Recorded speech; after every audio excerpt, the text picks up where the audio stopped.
All right, this is Lona Hall, and this is Project 3, the redesign of our workshop from Spring 2026 MEDT 7491 with Dr. Allison Wilcox. In this video, I'm going to walk through the revisions I made based on peer and instructor feedback. And I'm going to go in the order of the modules, essentially, and address the changes that were made. The first change I made was within the workshop schedule. Dr. Wilcox suggested that I be a little more consistent with the way I listed the tasks in the workshop schedule, starting each bullet point with a verb so that the students know exactly what they're supposed to do. So I did go through and add action verbs to the beginnings of all of these descriptions so that everyone understands what they're supposed to do.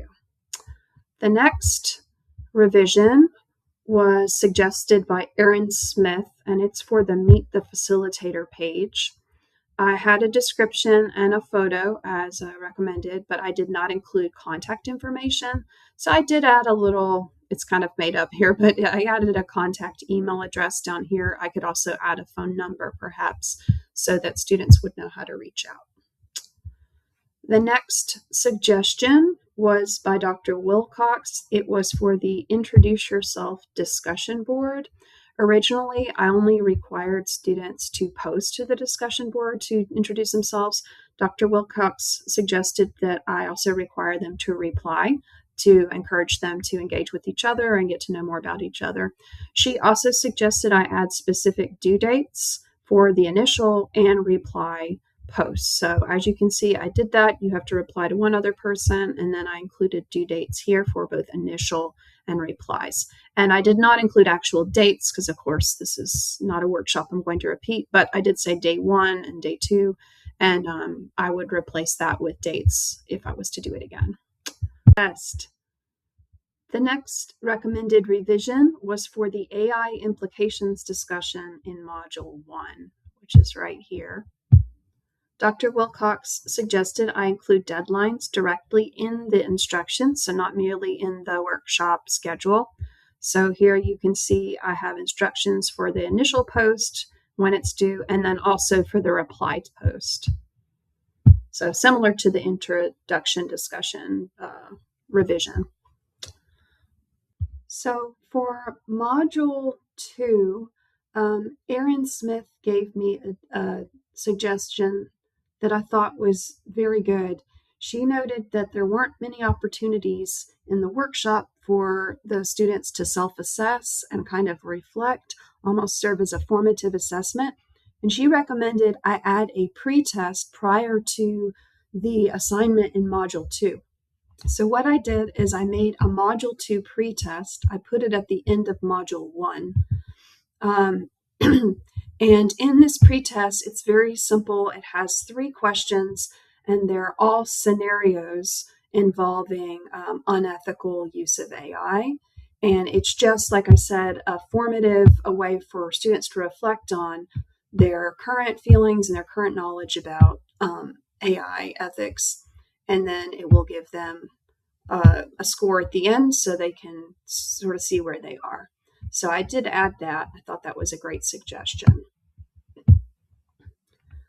Next, in my own teaching log, I noted that in the Module 2 Check for Understanding, which is really a little quiz in here about halfway through the module, there were 2 multi-part questions that sort of complicated the scoring. And I thought that was a little confusing for the students.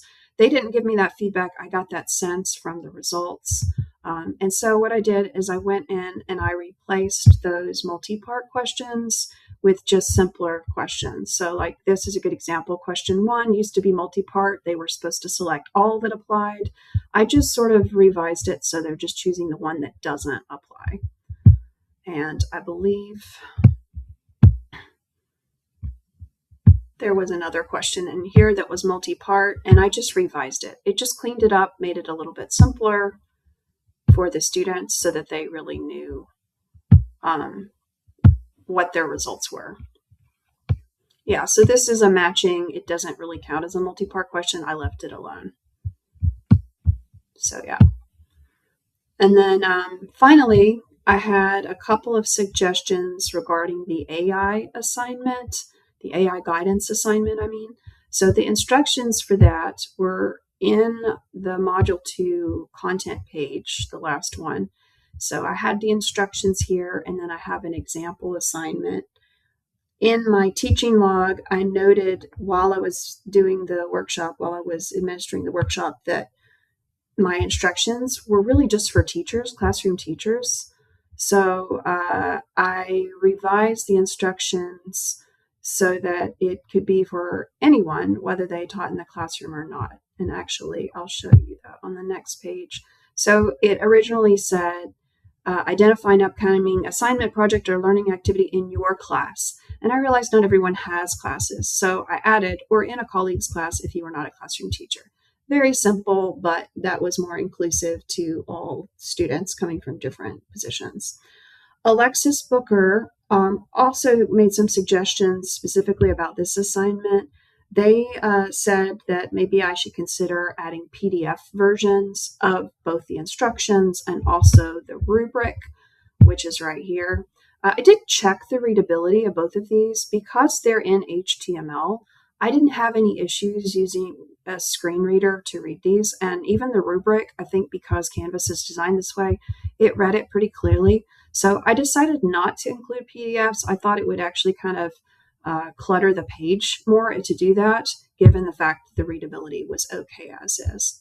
And similarly, Alexis Booker made some suggestions about adding I think PDFs of some other things on the content pages, also adding a course syllabus and licensing information about tools.